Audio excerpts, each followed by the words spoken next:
4 जुलाई 2015 चंदेल, मणिपुर।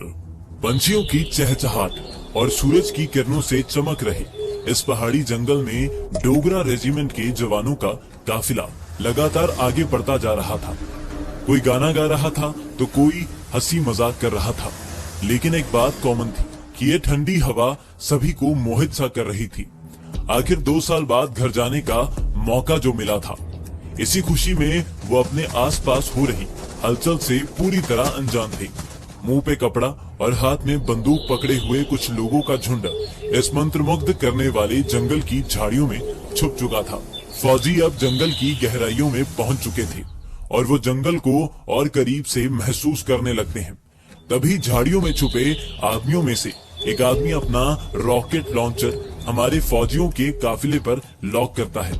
बाकी के आदमी अपनी स्नाइपर्स का जूम बड़ा हमारे फौजियों के सर पे लॉक कर देते हैं। उधर काफिले में सबसे आगे चल रही गाड़ी के टायर के नीचे अचानक कोई नुकीली चीज आ जाती है और टायर की हवा निकल जाती है। अब पूरा काफिला रुक जाता है और हमारे फौजी अपनी उत्सुकता पे लगाम लगाते हुए खुद को समझाते हैं कि वो जल्द ही फिर से अपने घर की ओर आगे बढ़ेंगे। बस उन्होंने अपने मन को समझाया ही था कि एक जोर से धमाका होता है और काफिले का एक ट्रक हवा में उड़ता दिखाई देता है। अचानक से स्वर्ग जैसा ये जंगल नरक के काले धुएं में लिपट जाता है और शैतान की तरह झाड़ियों में छुपे ये लोग हमारे फौजियों पे अंधाधुंध गोलियां बरसा देते हैं। हमारे फौजी कुछ समझते उससे पहले तो ये पूरे काफिले को तहस नहस कर इस जंगल में गायब हो जाते हैं। एक ही झटके में हमारे 18 फौजी शहीद हो जाते हैं और 15 को गहरी चोटें आती हैं। इस खबर से भारतीय फौज में आक्रोश की आग भड़क जाती है और इस बार ये आग आतंकियों को मौत के घाट उतार के ही शांत होने वाली थी। इस वीडियो में हम भारतीय फौज का ऐसा ऑपरेशन देखेंगे जिसमें वो उरी सर्जिकल स्ट्राइक की तरह म्यांमार में घुसेंगे भी और आतंकियों को उनके घर में मारेंगे भी। साथ ही हम ये भी जानेंगे आखिर क्यों हमारे फौजियों को आतंकियों के ठिकाने पे उन्हें मारने से पहले 9 घंटे तक इंतजार करना पड़ा। दोस्तों, वीडियो काफी इंटरेस्टिंग होने वाली है। इस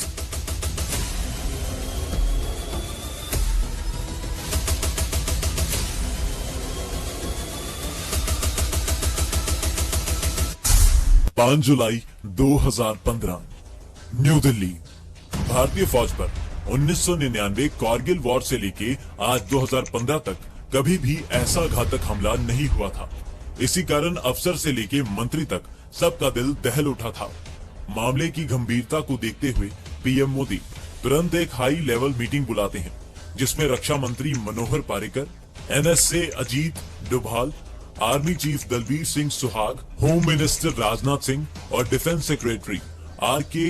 माथुर भी शामिल थे। मीटिंग शुरू होते ही मोदी जी आर्मी चीफ से पूछते हैं, इंटेलिजेंस में क्या पता चला है? दलबीर जवाब देते हैं, सर ये national socialist council of Nagaland NSCN का काम है और मेरे जवान बुरी तरह भड़के हुए हैं। वो एक इशारे पे इन आतंकियों को राख में मिला डालेंगे। ये सुन कमरे में बैठे मंत्रियों को कुछ समझ नहीं आता। तभी डोभाल बोलते हैं, ये आतंकी म्यांमार में छुपे हैं। इस बार हमें मजबूत कदम उठाना होगा वरना ये नॉर्थ ईस्ट को भी कश्मीर जैसा बना देंगे। डोभाल के मुंह से ऐसी बात सुन सभी को और अचंबा हो जाता है और राजनाथ सिंह पूछते हैं, डोभाल जी मजबूत कदम से आपका मतलब म्यांमार में घुसने का तो नहीं?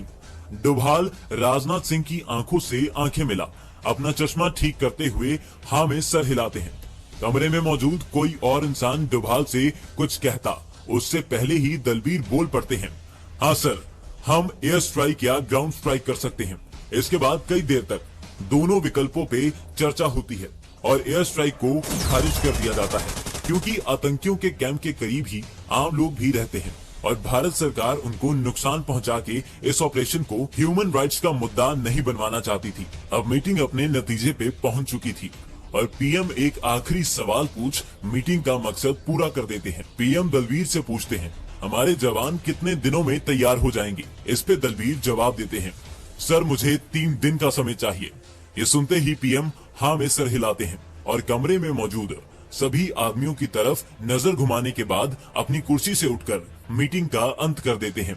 मीटिंग खत्म होते ही आतंकियों की जिंदगी खत्म करने और भारतीय फौजियों का बदला लेने की कार्रवाई शुरू हो जाती है। जंगली जानवरों से भी ज्यादा क्रूर आतंकियों को मारने के लिए जंगल के शेर यानी हमारी 21 पैरा को चुना जाता है। बैगनाक्स यानी शेर के पंजे के नाम से पुकारे जाने वाली 21 पैरा की जंगल वॉरफेयर में इतनी महारत है कि आतंकी भारतीय सीमा में पड़ने वाले किसी भी जंगल में अड्डा तक बनाने का सपना नहीं देखते हैं।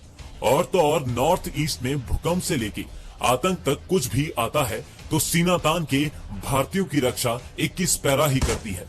6 जुलाई 2015 ऑपरेशन की तैयारी पूरे जोर से चल रही थी, लेकिन ऑपरेशन की कामयाबी और सफलता इस बात पे निर्भर करती थी कि ऑपरेशन कितना महफूज रखा जाए।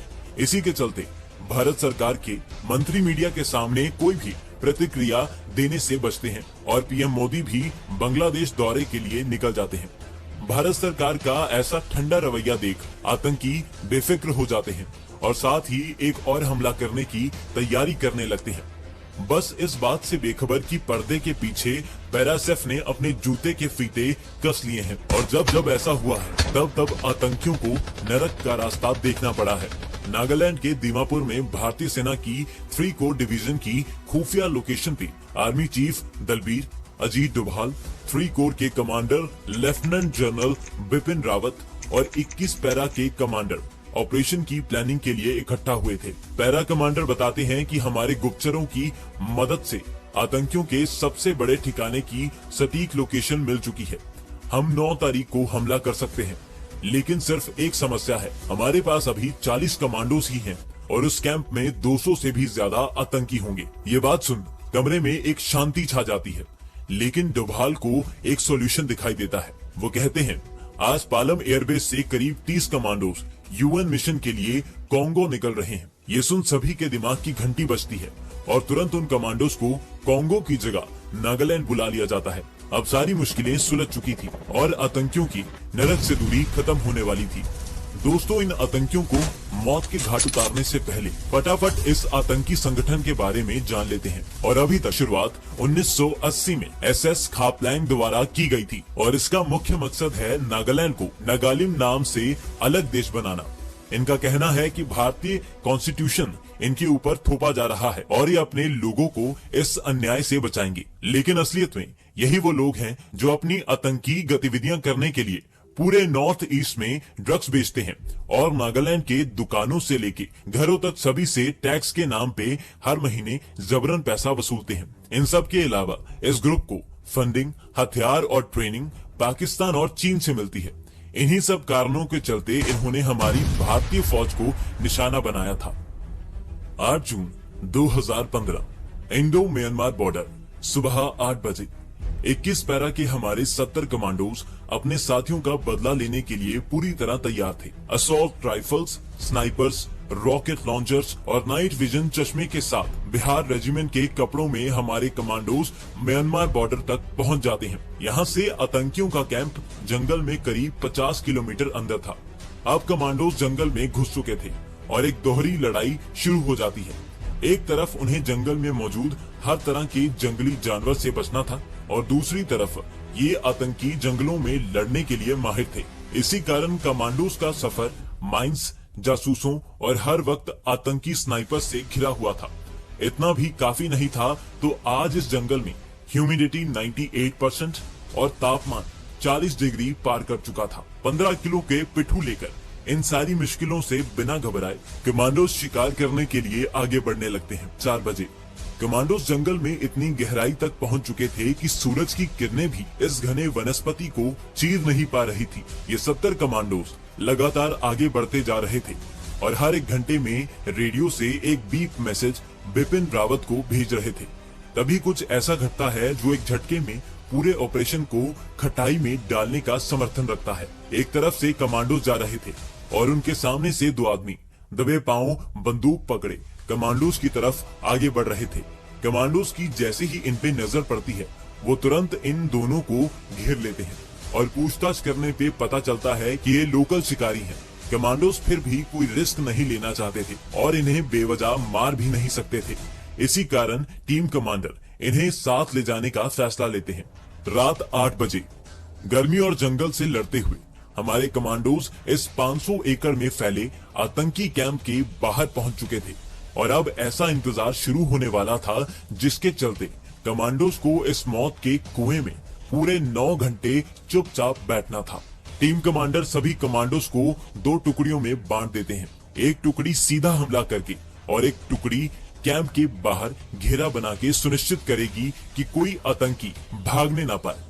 कमांडोज अपनी दूरबीन लगाकर आतंकियों की संख्या गिनने की कोशिश कर रहे थे। दरअसल ये कैंप एक छोटी सी पहाड़ी पे था और इसके बाहर करीब 10 टावर थे जिन पे स्नाइपर्स बैठे थे। कैंप के अंदर बहुत सारे छोटे छोटे लकड़ी के घर बने हुए थे और इतना बारूद था कि हमारे 70 कमांडोज को आराम से संभाल ले। कैंप में आज आतंकी हमारे फौजियों को मारने का जश्न मना रहे थे। बस इस बात से बेखबर ये 70 कमांडोज ने धीरे धीरे पूरे कैंप को घेर लिया था। रात 1 बजे कैंप को घेरने के बाद कमांडोज अब इन आतंकियों के सोने का इंतजार करने लगते हैं। चांद की रोशनी ने जंगल का हर कोना जगमग कर दिया था और कैंप में एकदम शांति छा चुकी थी। काफी देर से कोई हलचल ना होने से टीम कमांडर अपने साथियों को प्लान के हिसाब से आगे बढ़ने का इशारा करते हैं। एक टुकड़ी कैंप की तरफ आगे बढ़ने लगती है, तभी गोलियों की आवाज इस शांति को भंग कर देती है। कमांडोज को कुछ समझ नहीं आता और वो जब कैंप की तरफ नजर घुमाते हैं तो आतंकियों के एक झुंड को गोलियां चलाते हुए अपनी तरफ आता देखते हैं। कहीं आतंकियों ने हमें जाल में तो नहीं फंसा लिया, कहीं उनके स्नाइपर्स ने तो नहीं देख लिया। इन्हीं सब सवालों में खोए हर एक कमांडो को टीम कमांडर आदेश देते हैं कि सब अपना कवर ले लो और कोई भी मेरे इशारे से पहले हरकत नहीं करेगा। आतंकियों की गोलियां कमांडोज के इर्द गिर्द मौजूद पत्थर और पेड़ पौधों को लगातार चीरने लगती है। आतंकी अब हमारे कमांडोज के करीब पहुंचने लगते हैं। करीब पहुंचते ही वो अपनी टॉर्च की रोशनी हमारे कमांडोज की तरफ मारने लगते हैं और अगर उन्हें कमांडोज की हल्की परछाई भी दिखी तो ये मौत का कोहराम मचा देंगे। लेकिन मौत को अपने इतना करीब से महसूस करने के बाद भी एक कमांडो तक अपनी जगह से हिलता नहीं है और चेहरे पे बिना किसी भाव के पत्थर की तरह जमा रहता है। यही वो खासियत है जो इन कमांडोज को जंगल का शेर बनाती है। अपनी टॉर्च की रोशनी लहराने के बाद कुछ और गोलियां चलाकर ये आतंकी हंसने लगते हैं और वापस कैंप में लौट जाते हैं। पूरी रात में ऐसा करीब 4 या 5 बार करते हैं और कमांडो समझ जाते हैं कि ये इनकी ड्रिल का हिस्सा है। दरअसल आतंकियों में भी एक खौफ हमेशा रहता है कि भारतीय फौज किसी न किसी दिन उनका शिकार करने जरूर आएगी और उससे बचने के लिए वो ऐसे गोलियां चलाते हैं और पूरी रात टॉर्च की रोशनी से जंगल की हर हरकत पे नजर बनाने की कोशिश करते हैं। बस वो ये नहीं समझ पाए कि जब 21 पैरा आती है तो वो हाथ नहीं लगती बल्कि सीधा हलक से पकड़ के खींच लेती है। सुबह 5 बजे सूरज की पहली किरणें कैंप पे पड़ने लगी थी और पूरी रात पहरा देकर आतंकियों को तसल्ली हो चुकी थी कि कोई खतरा नहीं है और अब वो बेफिक्री से सो रहे थे। बस शेर की यही तो खासियत है, वो तब शिकार करता है जब उसका शिकार सबसे कम चौकन्ना हो। टीम कमांडर इशारा करते हैं और सारे कमांडोज कैंप से 50 मीटर की दूरी पे पोजीशन ले लेते हैं।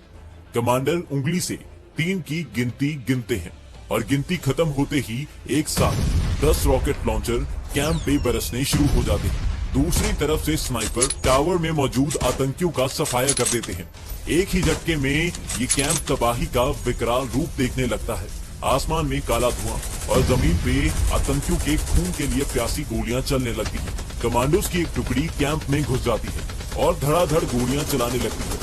एक ही झटके में कैंप में उथल पुथल मच जाती है और सारे आतंकी चीखते चिल्लाते इधर उधर भागने लगते हैं। कुछ आतंकी गोली चलाने की हिम्मत करते हैं लेकिन उनकी बंदूक लोड होती उससे पहले वो हमारे कमांडोज की गोली का शिकार हो चुके थे। करीब 40 मिनट तक आतंकियों पे मौत बरसाई जाती है और एक एक कर भारतीय फौजियों की मौत पे खुशी मनाने वाले 100 आतंकी अपनी सही जगह यानी नरक पहुंच जाते हैं। आतंकियों को मौत के घाट उतारने के बाद कमांडोज कैंप को पूरी तरह आग में जला देते हैं ताकि आने वाले कई महीनों में भी नए आतंकी यहाँ रहने की सोच ना पाए। कैंप और आतंकियों का सफाया कर कमांडोज तुरंत भारत की तरफ निकल पड़ते हैं और टीम कमांडर एक मैसेज बिपिन रावत को भेजते हैं। Operation successful, Bipin Rawat. और आर्मी चीफ से होते हुए ये मैसेज प्रधानमंत्री तक भी पहुंच जाता है।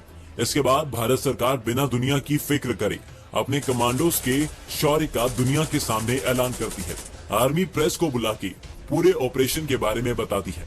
इधर हमारी फौज में इस खबर से खुशी का एक अलग ही माहौल बन जाता है। देश के गरिमा की रक्षा करने के बाद ऑपरेशन में शामिल हमारे कमांडोज रोज की तरह एक और नए मिशन की तैयारी में जुट जाते हैं। दोस्तों, कुछ इस तरह हमारी भारतीय सेना ने अपने साथियों का बदला लिया और आगे भी लेती रहेगी। अगर हमारे फौजियों की ये वीरता आपको पसंद आई तो वीडियो को लिखना है कि हमारी भारतीय फौज ने पाकिस्तान से कैसे इसी तरह का बदला लिया था, तो ये लेफ्ट वाली वीडियो पे जरूर क्लिक कीजिएगा। जय हिंद।